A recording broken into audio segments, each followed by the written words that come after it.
Hey guys, it's Honeydew for me, aka Honeydew for me, and today I'm giving you guys another performance review. This time it's on the Nike HyperShift, so let's get straight into the disclaimer. So I like to do these disclaimers because it really shows who the performance review is coming from. So starting out, I'm 17 years old, I'm 6 feet and 1 inch tall, I weigh 192 pounds, I wear a size 11 and a half, and I have a semi-wide foot. My skill level is I play on the high school varsity basketball team, but I'm mostly just like a recreational player that likes to play for fun. And my position is usually small forward, power forward, and center. So moving on to the tech overview of the shoe, on the traction we have little nodules that are really close together. They kind of remind me of the KD8 traction pattern, except the nodules are a lot closer together. And then on the cushion we have a Phylon midsole with a really small Nike Zoom unit in the forefoot, and the insole is just a regular Ortholite standard Nike insole.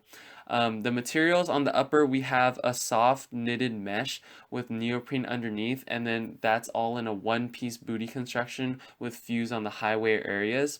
The midfoot shank, I think there is one and it's plastic, and there's also a plastic heel counter. So yeah, that pretty much wraps it up, and this shoe comes in at a retail price of $100. Alright, finally done testing the Nike HyperShifts. So let me give you guys my final thoughts on them, so let's get right into it.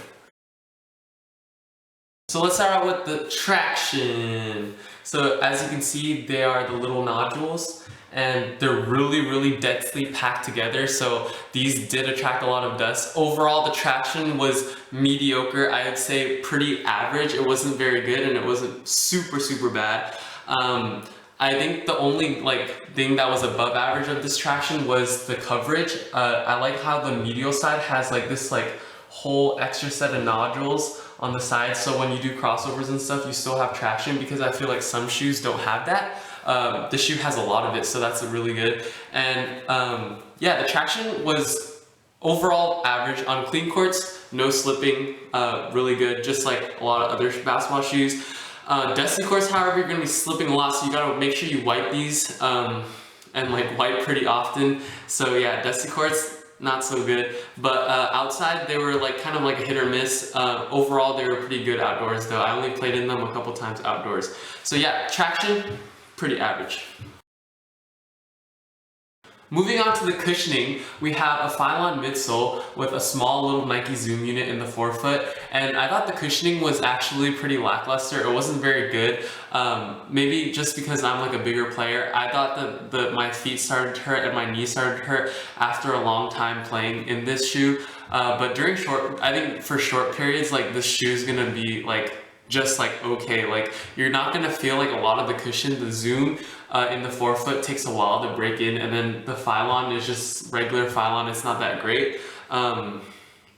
Yeah, at best, this cushion is very average. It doesn't feel that great. But the only good thing about the cushion setup is that it's really low to the ground, so you're going to feel really quick and explosive until your knees start to hurt if you're a bigger player or you just play for a long time. The Ortholite insole was just regular. It was just there for stepping comfort, and yeah, the cushion was just okay. So moving on to the fit, which is probably the best part of the shoe. First of all, these do run true to size, and the upper is a knitted kind of mesh. I don't know what it's called because Nike didn't say on its website, but the mesh is pretty soft, and also with Flywire cables, these provided a really nice fit. They fit really nicely. Even though there's a one booty construction here, there's no tongue. I thought they fit really nicely, and I didn't get any blisters even though there wasn't any ventilation. As you can see, there's literally zero ventilation because it's all backed by neoprene. So yeah, the fit was pretty good. That was probably the best part of the shoe. So moving on to the support was really basic. The only thing about the support that was not very good was the heel lockdown. The heel lockdown, it locked your heel down, but sometimes I felt like my heel came up a little bit. It just didn't contain my heel completely. So it wasn't bad. It still locked my heel in, but it just wasn't the best. Usually in basketball shoes, I really want my heel to be locked down at all times, and I want it to feel really contained, but this shoe just sometimes didn't give that to me, so I thought that part of the support wasn't that great. The base was a little bit wider than your foot, like as you can see, the outrigger here is just like a little bit wider, so I mean it's not going to be the most stable shoe, but I mean it gets the job done. And also I like these, like how the outsole wraps around on the lateral side to give you a little bit of extra like support when you're cutting and stuff, so your foot doesn't try to pop out of the footbed. So I thought that was a really good feature. But yeah, overall the support was really basic and catered towards smaller players. So durability. So durability of the HyperShift was pretty good. It was like average. The shoe, you guys get in the vibe, you know. But like the traction the traction pattern is hard. Like it's made out of hard rubber, but it's also not like the most durable. Like the times that I played in these outside, the nodules started chipping away and like grinding down really fast. So I would not suggest these for a primarily outdoor shoe just because of the traction. The mesh and also the fuse overlays I think would do okay outside. Like the fuse overlays would stop this from ripping for the most part, but overall like I think the shoe is like not crazy durable, but it's also not really fragile like a Kobe 9 or like something like that. But overall I feel like the durability, like these would be good if you pick them up and then you hooped in them indoors only, and then after a while, after you get your new shoe or whatever, then you use these for outdoor use. I think that would be the best case scenario. I wouldn't use these just strictly for outdoors because you're gonna go through them super fast.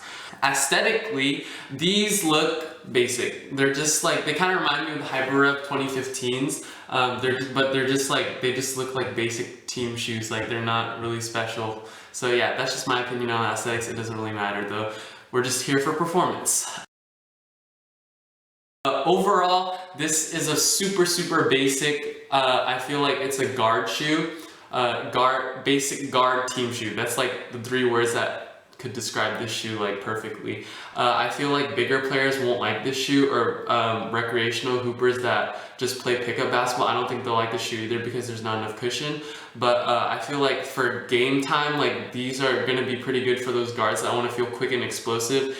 If you're not playing like continuously for like hours and hours, you're gonna enjoy the shoe. The traction is average, the cushion is average, the materials are probably a little bit above average, and the fit is good. The support was just like average, but I feel like a smaller player would really enjoy these. Last thing is value. So these retail for $100, and do I think that's worth it? Nah. I feel like you can get a similar shoe or an even better shoe for under $100. Some similar shoes to this one I think that you would be a lot happier purchasing for a cheaper price is the HyperRev 2016 and also the Hyper Lives or Hyper Lives. I don't know what they're called, but those 2 shoes, I've seen the Hyper Lives for like $48, the Hyper Revs like $60 to $80. Like you can get those 2 shoes, and those 2 shoes are similar to these. They're aiming toward the same audience, and they're also a lot better. You get a lot better tech, and also, or like a lot better, like for a lot more for what you pay for. So I think those 2 shoes are a better value than this one. I think if you pick these up for like 40 bucks, 50 bucks in 6 months from now, that's gonna be a good purchase. So yeah, that pretty much wraps up my Nike HyperShift review. Thank you for watching. Make sure you like this video if you liked it or enjoyed the content, and also subscribe if you wanna see more videos like this. My Nike Lunar Glide 8 performance review is coming really soon, so make sure you stay tuned for that. And I think that's pretty much it. So thanks for watching. I'll see you guys in the next video. Peace.